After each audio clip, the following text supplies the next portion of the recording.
आप सभी लोगों को नमस्कार। तो चलिए शुरू करते हैं आज का अपना नया लेक्चर, जहां पे आज हम पढ़ेंगे हाइपर कॉन्जुगेशन इफेक्ट के एप्लीकेशन पार्ट कि आखिरकार कहां पर हमारी ऑर्गेनिक केमिस्ट्री में हाइपर कॉन्जुगेशन का इफेक्ट का एप्लीकेशन यूज होता है। अगर मैं आपसे एप्लीकेशंस में बात करता हूं तो हमारे पास सबसे पहले हम बात करते हैं स्टेबिलिटी। हम लोगों ने ये बात की थी कि कौन कौन सा सिस्टम होता है जहां पर हाइपर कॉन्जुगेशन इफेक्ट वर्क करता है, तो उन्हीं सभी सिस्टम की हमें स्टेबिलिटी चेक करने में हेल्प मिलती है हाइपर कॉन्जुगेशन से। तो अगर मैं सबसे पहले सिस्टम की बात करता हूं तो हमारे पास एल्कीन होता है, दूसरा सिस्टम हमारे पास कार्बोकेटाइन होता है, और जो तीसरा सिस्टम होता है वो हमारे पास कार्बन फ्री रेडिकल होता है। तो इन तीनों ही सिस्टम की हमें स्टेबिलिटी का ऑर्डर जो पता चलेगा वो हाइपर कॉन्जुगेशन इफेक्ट बहुत अच्छा इंपॉर्टेंट रोल प्ले करता है। इस पहले एप्लीकेशन के बाद जो दूसरा एप्लीकेशन है, हम यहाँ पर एल्कीन की बॉन्ड लेंथ भी पता कर सकते हैं, क्योंकि बॉन्ड लेंथ में भी वेरिएशन आता है वहाँ पर, तो हम बॉन्ड लेंथ को भी यहाँ डिस्कस करेंगे। ऐसे ही एक और फैक्टर होता है जो बहुत इंपॉर्टेंट है, बॉन्ड एनर्जी। ये सारे बॉन्ड पैरामीटर्स हैं, तो बॉन्ड एनर्जी का भी एक टॉपिक मैं पढ़ाऊंगा जहां पर हाइपर कॉन्जुगेशन इफेक्ट बहुत इंपॉर्टेंट रोल प्ले करता है। एक्चुअली ये जो बॉन्ड एनर्जी वाली कहानी है, ये सारी की सारी कहानी फ्री रेडिकल से संबंधित होगी, और अगर फ्री रेडिकल से संबंधित है तो फ्री रेडिकल में मैंने आप लोगों को अच्छे से बता रखा है कि फ्री रेडिकल स्टेबलाइज कैसे होता है, प्लस एच के द्वारा स्टेबलाइज होता है, और आपके पास जितना ज़्यादा अल्फा एच का वैल्यू होगा उतना ज़्यादा फ्री रेडिकल की स्टेबिलिटी होगी। इस सारी बातों का हेल्प यूज़ करके हम लोग क्या करेंगे, बॉन्ड एनर्जी के अपने क्वेश्चंस करेंगे। इसके बाद जो हमारे पास तीसरा फैक्टर होता है, वो तीसरा जो सबसे इंपॉर्टेंट बात है वो है ESR रिएक्शंस। देखो ESR की अगर मैं फुल फॉर्म की बात करता हूँ तो इसका फुल फॉर्म होता है इलेक्ट्रोफिलिक सब्स्टिट्यूशन रिएक्शन। अब सर आप बोलोगे कि रिएक्शंस तो हमें पढ़ाया ही नहीं है, तो आप इलेक्ट्रोफिलिक सब्स्टिट्यूशन रिएक्शंस की बात कर रहे हैं। अगर आपको थोड़ा सा याद हो, मैंने आपको रेजोनेंस के एप्लीकेशन पार्ट में इलेक्ट्रोफिलिक सब्स्टिट्यूशन रिएक्शंस के बारे में बहुत अच्छे से बताया है, तो हम उन्हीं रिएक्शंस की बात कर रहे हैं। एक्चुअली हमें जो बात करनी है वो बेंजीन एंड इट्स डेरिवेटिव्स से बात करनी है। बेंजीन एंड इट्स डेरिवेटिव्स कि किस तरीके से बेंजीन और उसके डेरिवेटिव्स की इलेक्ट्रोफिलिक सब्स्टिट्यूशन रिएक्शन के प्रति रेट रहेगा, तो उस रेट को लेके बात करेंगे, जहां पर हम देखेंगे किस तरीके से plus H as well as minus H अपना इंपॉर्टेंट रोल प्ले करता है। इसके बाद हमारे पास अब जो एप्लीकेशन की बातें आएंगी उसमें सबसे इंपॉर्टेंट बात आएगी, फोर्थ बात, हीट ऑफ हाइड्रोजनेशन। हम लोग पढ़ेंगे कि आखिरकार हीट ऑफ हाइड्रोजनेशन क्या होता है, और इसके सारे इंपॉर्टेंट फैक्टर से डील करने वाले हैं कि किस पर हीट ऑफ हाइड्रोजनेशन डिपेंड करता है, जब एक से ज्यादा पाई बॉन्ड्स होंगी तब कैसे होगा, ये सारी बातें एक से एक पॉइंट में आपको डिस्कस करने वाला हूं। और लास्ट फैक्टर जो सबसे इंपॉर्टेंट है वो है हीट ऑफ कंबशन, कि हीट ऑफ कंबशन क्या होता है, हीट ऑफ कंबशन किस किस फैक्टर्स पे वर्क करता है। ये सारी ही बातें हम लोग बहुत अच्छे से करेंगे, एक एक एप्लीकेशन पार्ट को अच्छे से डील करेंगे, उसके सारे क्वेश्चंस करेंगे और सारे आपके डाउट्स क्लियर करेंगे। अब लास्ट में सबसे एंड में जो मैं इंपॉर्टेंट बात करूंगा वो होगा ब्रेड्स रूल। ये बहुत इंपॉर्टेंट रूल है और मैं सोच रहा हूं कि मैं आप लोगों को यहीं पर समझा दूं ताकि आगे चल के आपको बिल्कुल भी कोई प्रकार की दिक्कत ना हो। तो हम ब्रेड्स रूल की बात लास्ट में करेंगे, और हमारे पास कुछ एक्सेप्शंस होंगे। किस चीज के एक्सेप्शंस होंगे? एल्कीन की स्टेबिलिटी में एक्सेप्शंस होंगे, एल्कीन स्टेबिलिटी एक्सेप्शंस, इसको मैं लिखा दूंगा, है ना। आप लोगों को मैंने स्टेबिलिटी ऑफ एल्कीन ऑलमोस्ट पढ़ा दिया है, फिर भी कुछ क्वेश्चंस कराऊंगा और लास्ट में कुछ एक्सेप्शंस हैं, उन एक्सेप्शंस को मैं एक साथ दिखा दूंगा ताकि आप याद रखो कि इस एल्कीन की स्टेबिलिटी ज्यादा होती है और इसकी कम होती है।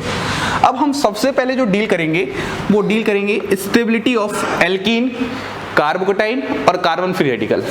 अब इसमें आपको अगर मैं बताऊं, इस टॉपिक को जो मैं पढ़ाऊंगा सीधे क्वेश्चंस कराऊंगा, थ्योरी तो मैंने खत्म कर चुका है। मैंने क्या बताया था? मैंने ये बताया था हमें सबसे पहले अल्फा एच की वैल्यू कैलकुलेट करनी है। अगर हमारे पास अल्फा एच की वैल्यू ज्यादा तो हमारे पास हाइपर कॉन्जुगेटिंग स्ट्रक्चर की वैल्यू भी ज्यादा, और यदि हमारे पास हाइपर कॉन्जुगेटिंग स्ट्रक्चर की वैल्यू ज्यादा तो हम बहुत ही आसानी से बोल सकते हैं कि वहां पर stability of carbocation, stability of carbon free radical, stability of alkene ज्यादा होगी।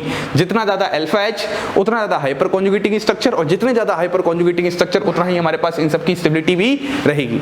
तो अब हम एक एक करके इन सारे क्वेश्चंस को एक साथ कंबाइन करते हैं। स्टेबिलिटी के बाद मैं आपको पढ़ाता हूं बॉन्ड लेंथ और फिर पढ़ाता हूं बॉन्ड एनर्जी, और लास्ट में इस रिएक्शन से रिलेटेड बातें। तो पहला जो लेक्चर रहेगा हमारा एप्लीकेशन का, उसमें मैं आपको यहां तक डील करूंगा, और जो नेक्स्ट लेक्चर आएगा उसमें आपको डील करूंगा हीट ऑफ हाइड्रोजनेशन और हीट ऑफ कंबशन, एकदम सेपरेट, क्योंकि ये दोनों सबसे फेमस टॉपिक हैं।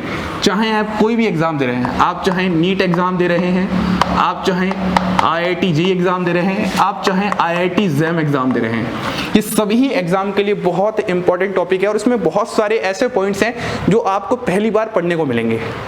तो अब हम एक एक करके शुरू करते हैं। अब हम बात करते हैं स्टेबिलिटी ऑफ एल्कीन से रिलेटेड। देखो, अगर मैं सवालों की बात करता हूं तो मैंने आपको ऑलरेडी, जब मैंने आपको हाइपर कॉन्जुगेटिव स्ट्रक्चर बनाना सिखाया था तो बहुत अच्छे सवाल करा दिए थे। अब मैं आपको बस 3 ही सवाल करा रहा हूं, लेकिन इन तीनों सवाल में हमारे सारे कॉन्सेप्ट्स क्लियर हो जाएंगे।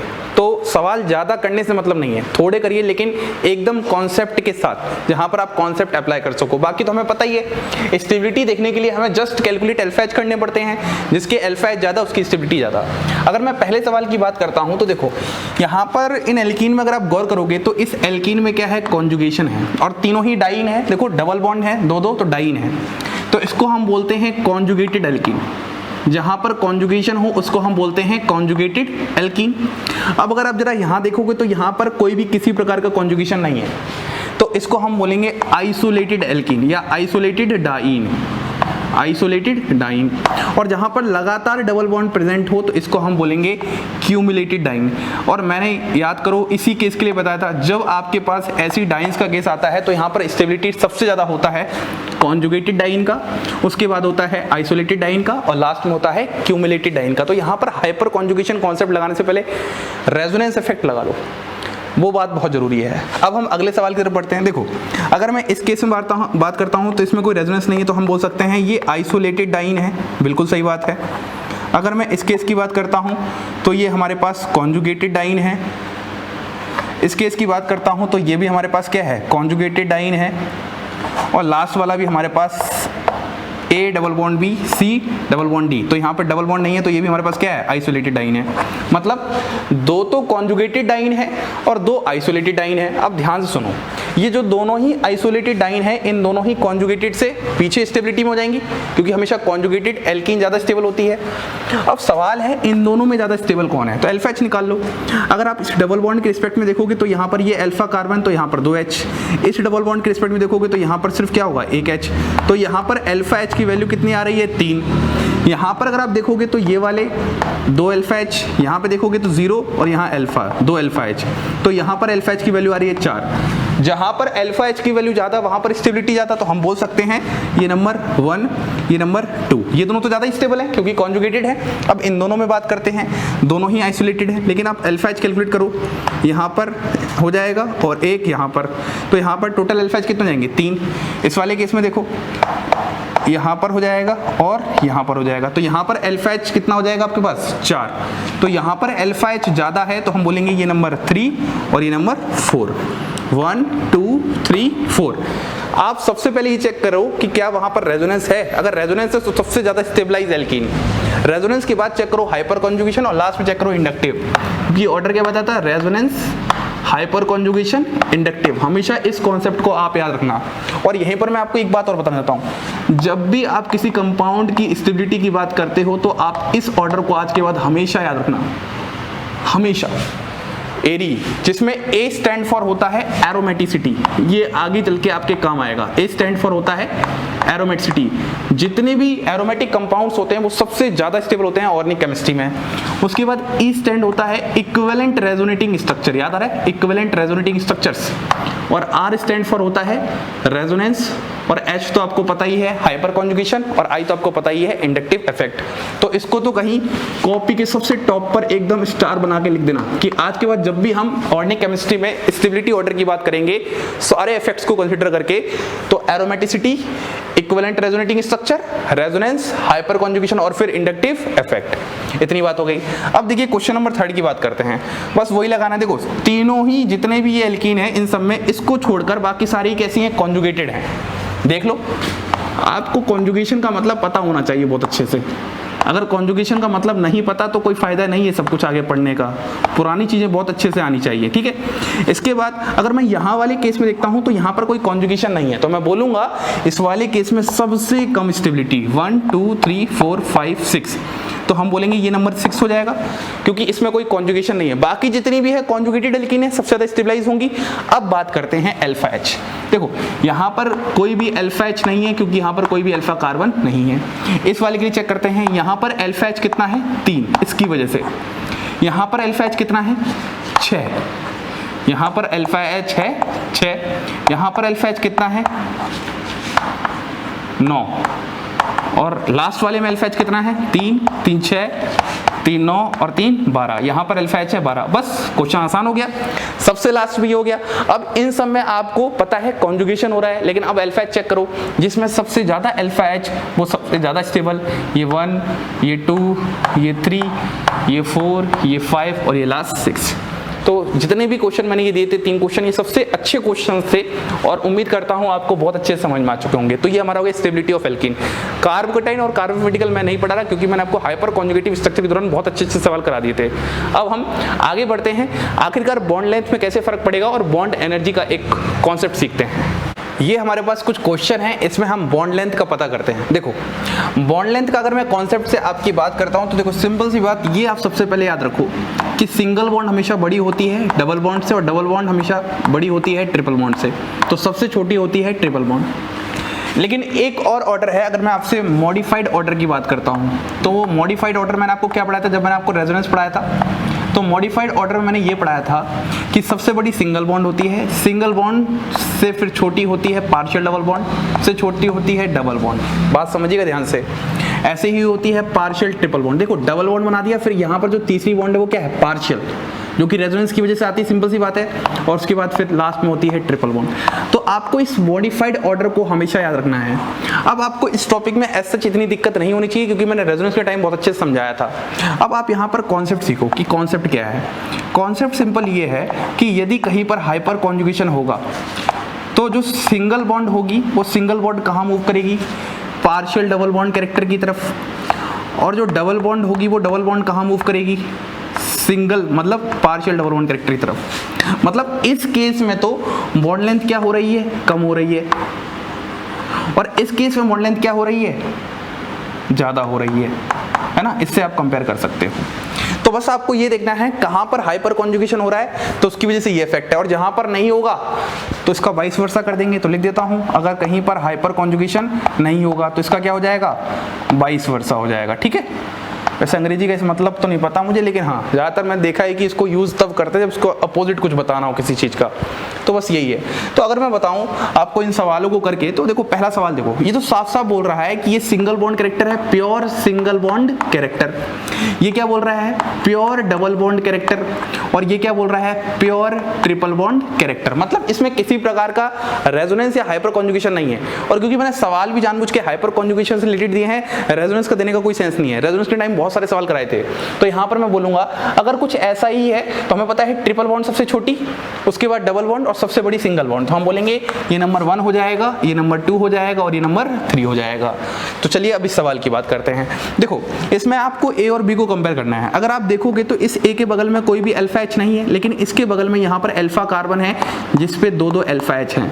मतलब यहाँ पर अल्फा एच होने की वजह से यहाँ पर क्या होगा? हाइपर कॉन्जुगेशन होगा। और ये डबल बॉन्ड हाइपर कॉन्जुगेशन होने की वजह से किस में कन्वर्ट होगी? पार्शियल डबल बॉन्ड में। और क्या हो जाएगी? ज्यादा। तो हम बोलेंगे बी का बॉन्ड लेंथ ज्यादा है ए से। कितना सिंपल सवाल है। इस सवाल की बात करते हैं। वही सवाल, यहाँ पर कोई भी अल्फा एच नहीं है, अल्फा एच 0, तो यहाँ पर हाइपर कॉन्जुगेशन नहीं होगा। यहाँ पर बात करते हैं तो यहाँ पर क्या है? अल्फा एच 3 है। अगर अल्फा एच 3 है तो हाइपर कॉन्जुगेशन होगा। अगर हाइपर कॉन्जुगेशन होगा तो अब आप सुनो, इस बॉन्ड की बात कर रहा है आपसे, इस बॉन्ड की। तो ये वाली बॉन्ड किस में कन्वर्ट होगी? डबल बॉन्ड थी, ये तो डबल बॉन्ड है छोटी ऑलरेडी, तो ये वाली हो जाएगी पार्शियल डबल बॉन्ड में। तो हम बोलेंगे A is greater than B। इस तरीके से सवाल करेंगे।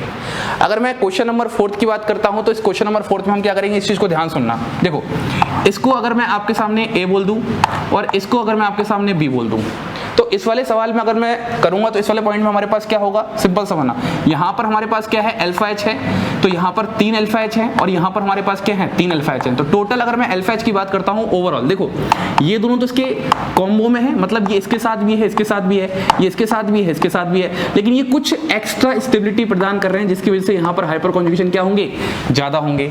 अगर यहाँ पर अल्फा एच ज्यादा तो हाइपर कॉन्जुगेशन ज्यादा, तो इस डबल बॉन्ड का जो कैरेक्टर होगा वो किस में ज्यादा कन्वर्ट होगा, वो पार्शियल डबल बॉन्ड में ज्यादा डेवलप होगा। तो इसका मतलब मैं बोल सकता हूँ बी बॉन्ड बड़ी होगी ए से। फिर समझिए एकदम अच्छे से, यहाँ पर इन एच को मैं काउंट क्यों नहीं कर रहा, क्योंकि ये अल्फा एच इनके साथ भी है और ये अल्फा एच इस डबल बॉन्ड के साथ भी है, तो इसको कैंसिल आउट कर दिया।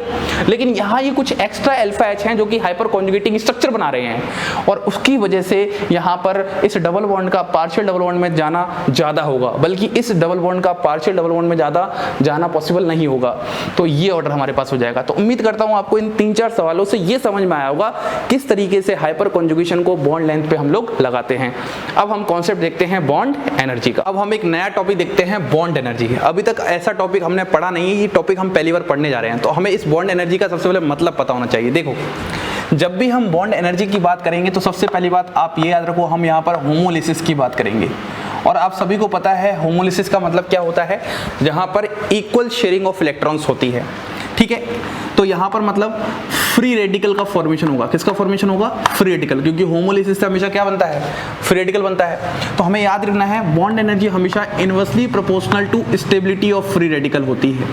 मतलब कि अगर फ्री रेडिकल की स्टेबिलिटी ज्यादा तो वहां पर उसकी बॉन्ड एनर्जी क्या होगी, कम। बस इतनी बात को आपको याद रखनी है। तो अगर मैं क्वेश्चन करने का तरीका बताऊं कि हम लोग क्वेश्चन कैसे करेंगे, तो तरीका हमारा सिंपल सा ऐसा होगा कि आपको सबसे पहले होमोलिसिस करवाकर फ्री रेडिकल बनाना है। फ्री रेडिकल क्या करना है, फॉर्म करना है। सबसे पहले आपने होमोलिसिस क्या करवाया, 2 इलेक्ट्रॉन्स को इक्वल शेयर करवा के फ्री रेडिकल बनाया। ठीक है, और फ्री रेडिकल बना के आप चेक करो स्टेबिलिटी।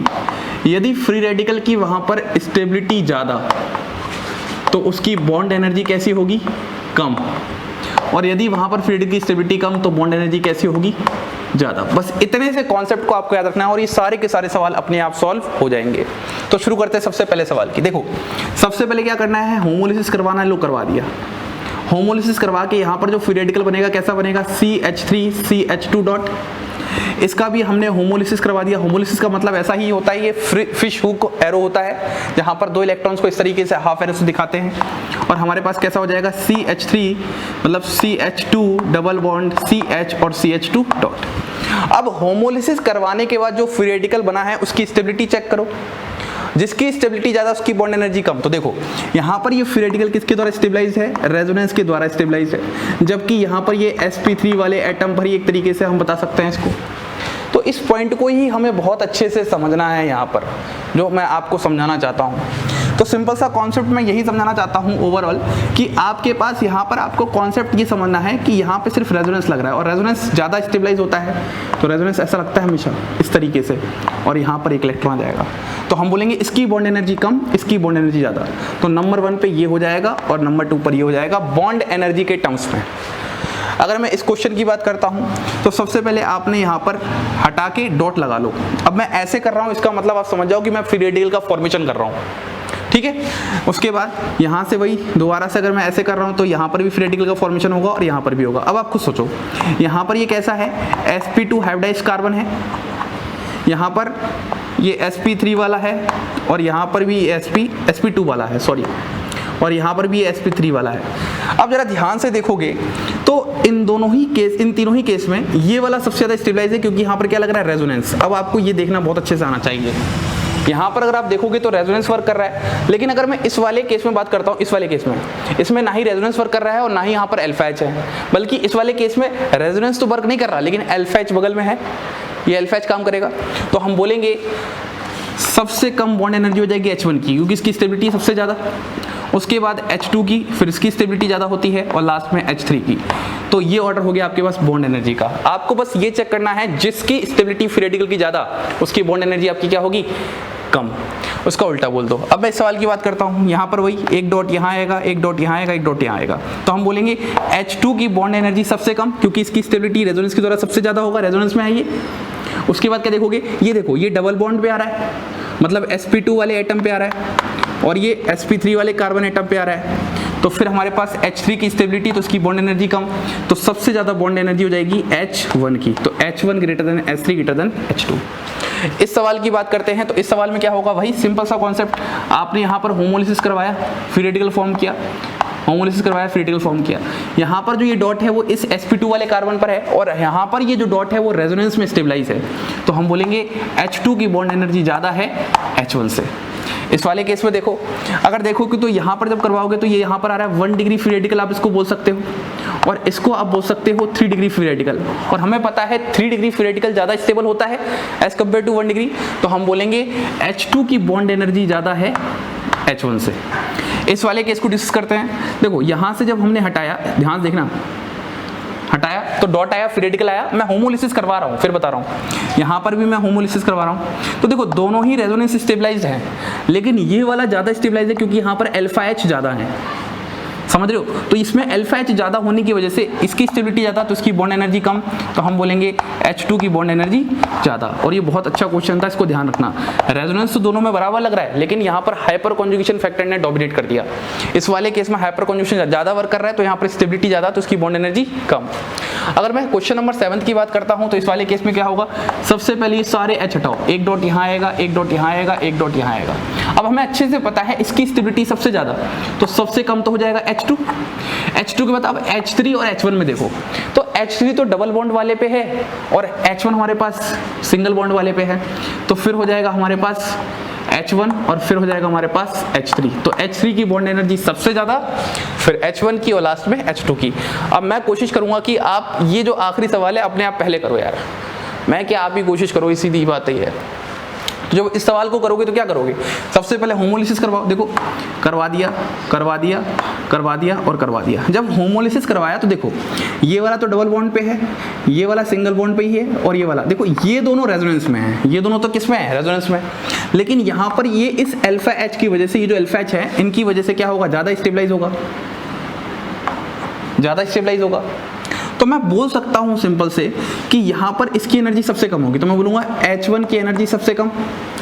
अब बात करते हैं इसके बाद, फिर उसके बाद H4 की एनर्जी, उसके बाद H2 की एनर्जी और लास्ट में H3, मतलब सबसे ज़्यादा बॉन्ड एनर्जी है H3 क्योंकि इसकी स्टेबिलिटी सबसे कम है, उसके बाद इसकी स्टेबिलिटी, तो इसकी बॉन्ड एनर्जी ज़्यादा हो गई, सबसे ज़्यादा स्टेबिलिटी है इस वाले की, तो इसकी बॉन्ड एनर्जी सबसे कम हो गई।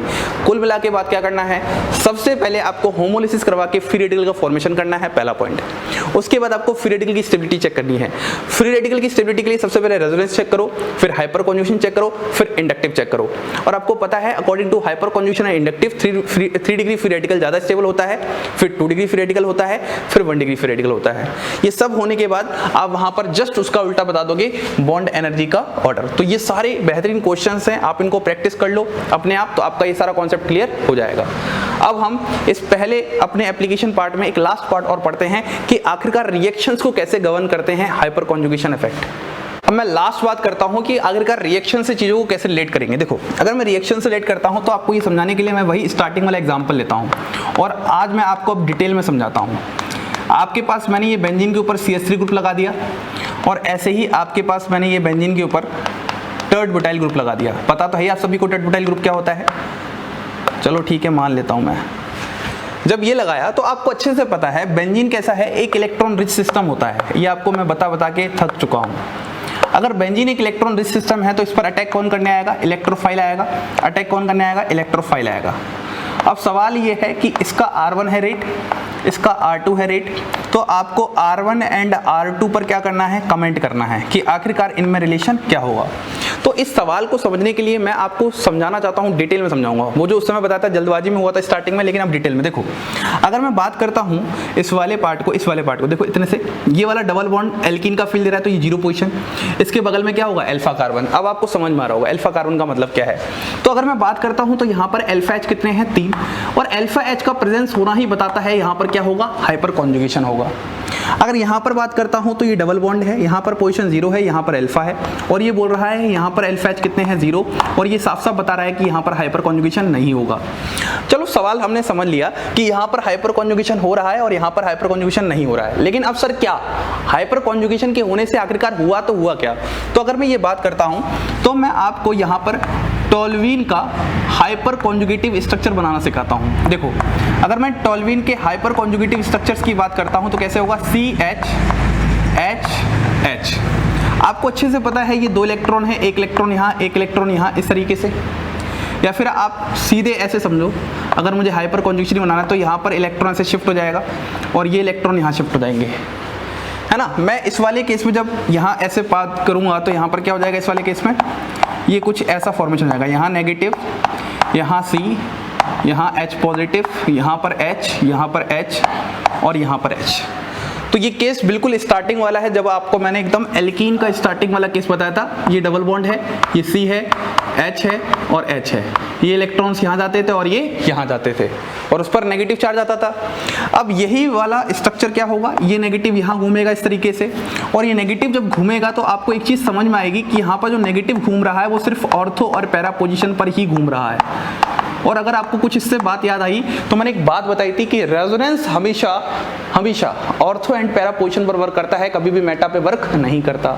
वैसे ही ये चीज़ हमेशा नोट कर लो कि जो हाइपर कॉन्जुगेशन होता है वो फिनाइल सिस्टम में हमेशा या तो ऑर्थो पर वर्क करेगा या फिर पैरा पर वर्क करेगा, कभी भी मेटा पर वर्क नहीं करेगा। इस पॉइंट को आप बहुत अच्छे से समझो। जब आपने ये समझा तो वही दोबारा से रेजोनेटिंग स्ट्रक्चर्स बनाने, ये लो हमने बनाया। जब हमने बनाया तो किस तरीके से बन के आया हमारे पास, ये हमारे पास डबल बॉन्ड ऐसे नेगेटिव, डबल बॉन्ड C, यहाँ पर H पॉजिटिव, यहाँ पर H, यहाँ पर H, इस तरीके से बन के आ रहा है। फिर दोबारा से वही स्ट्रक्चर बन जाएगा, ये नेगेटिव यहाँ और फिर ये वापस बॉन्ड यहाँ, तो इस तरीके से। तो आपको इतने से समझ में क्या आ रहा है, इतने रेजोनेटिंग स्ट्रक्चर से समझ में क्या आ रहा है, जो कार्यक्रम इस H ने किया है वही कार्यक्रम ये H करेगा, वही कार्यक्रम ये H करेगा। लेकिन ओवरऑल समझ में ये आ रहा है कि यहाँ पर ऑर्थो एंड पैरा पर इलेक्ट्रॉन डेंसिटी इंक्रीज हो रही है।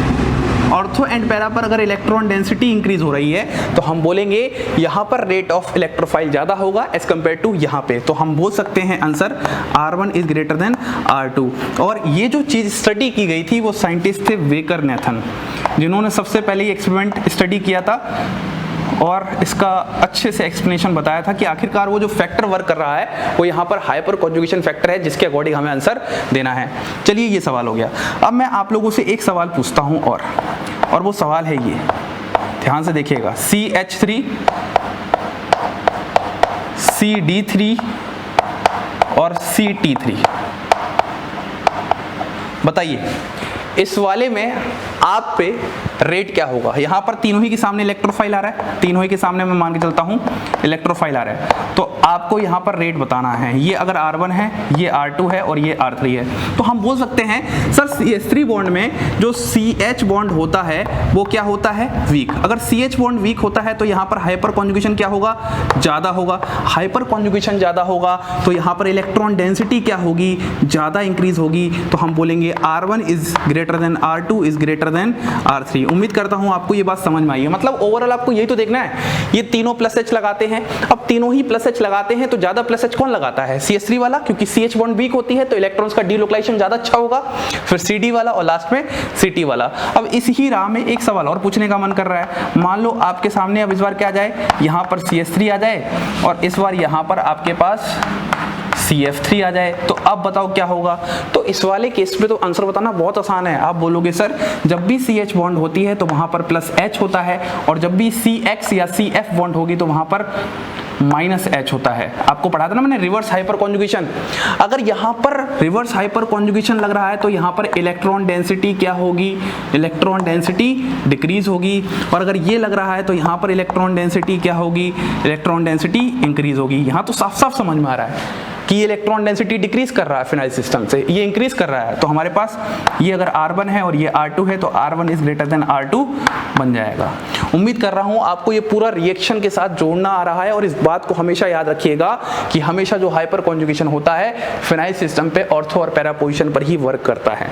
अब एक तो सबसे आखिरी बात कि अगर मैं फिनाइल सिस्टम पे CF3 ग्रुप लगा दूं, CBr3 ग्रुप लगा दूं, CCl3 ग्रुप लगा दूं, CI3 ग्रुप लगा दूं, तब वहां पर रेट क्या होगा, वो सबसे इंटरेस्टिंग सवाल है। और मैंने आपको होमवर्क में क्वेश्चन दिया था कि बताइए रिवर्स हाइपर कॉन्जुगेशन में सबसे ज्यादा हाइपर कॉन्जुगेशन किसका होगा। तो चलिए बात करते हैं।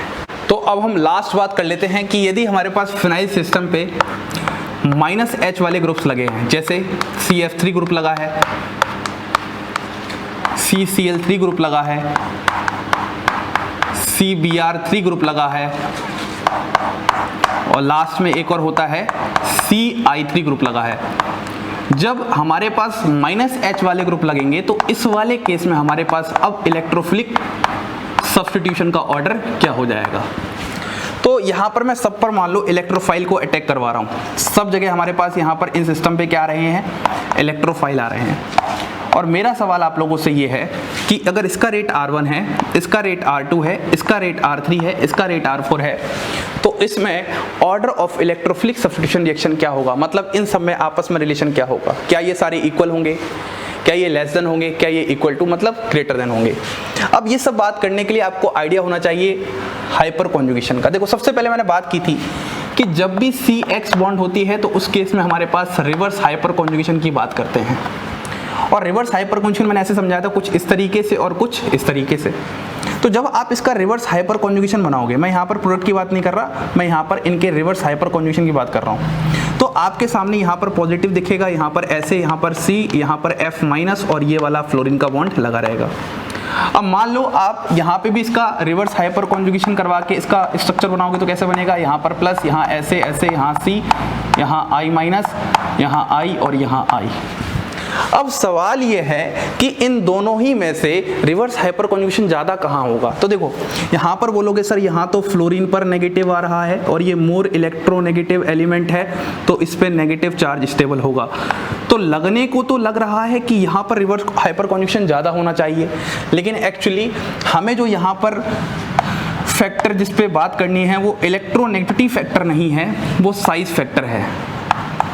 और साइज की बेसिस पर हम देखते हैं ओवरलैपिंग, और हमें पता है जब साइज बड़ी होगी तो ओवरलैपिंग घटिया होगी, और ओवरलैपिंग घटिया होगी तो बॉन्ड कैसी होगी, वीक होगी, और बॉन्ड वीक होगी तो वो आसानी से ब्रेक कर जाएगी। क्या कर जाएगी, ब्रेक।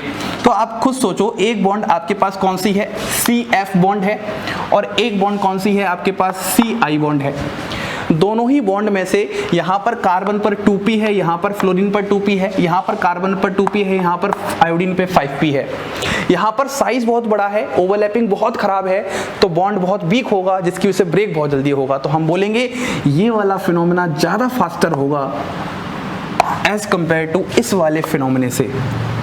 तो हम बोलेंगे यहाँ पर कि जो रिवर्स हाइपर कॉन्जुगेशन का ऑर्डर मैंने आपसे पूछा था एक बार, तो सबसे ज़्यादा CI3 का होता है, फिर CBr3 का होता है, फिर CCl3 का होता है, और फिर CF3 का होता है। ये तो हो गया रिवर्स हाइपर कॉन्जुगेशन का ऑर्डर। लेकिन अब देखना क्या है कि आखिरकार इलेक्ट्रोफाइल कहाँ अटैक करेगा। तो इस पर रिवर्स हाइपर कॉन्जुगेशन होने से इलेक्ट्रॉन डेंसिटी क्या होगी, डिक्रीज। तो हम बोलेंगे इस पर इलेक्ट्रॉन डेंसिटी बहुत जल्दी डिक्रीज हो जाएगी। अगर इलेक्ट्रॉन डेंसिटी बहुत जल्दी डिक्रीज हो जाएगी तो इलेक्ट्रोफाइल का अटैक भी बहुत कम होगा, क्योंकि ये खुद इलेक्ट्रॉन डेफिशिएंट स्पीसीज है, इसको तो वो सेंटर चाहिए जहाँ पे इलेक्ट्रॉन डेंसिटी ज़्यादा हो। तो हम बोलेंगे R1 का रेट ज़्यादा होता है, फिर R2 का होता है, फिर R3 का होता है, और फिर R4 का होता है। उम्मीद करता हूँ आपको ये सवाल समझ में आया होगा। सबसे पहले मैंने आपको रिवर्स हाइपर कॉन्जुगेशन का ऑर्डर समझाया अच्छे से, उसके बाद मैंने समझाया कि आखिरकार इसको कैसे हम ESR इलेक्ट्रोफिलिक सब्स्टिट्यूशन रिएक्शन से रिलेट करेंगे। इसी के साथ हमारे पास एप्लीकेशन का पहला पार्ट कंप्लीट होता है। अब अगले लेक्चर में हम लोग पढ़ेंगे हीट ऑफ हाइड्रोजनेशन और हीट ऑफ कंबशन, जिसमें बेहतरीन सवाल हैं और बेहतरीन कॉन्सेप्ट्स हैं। इसी के साथ आप सभी लोगों को धन्यवाद।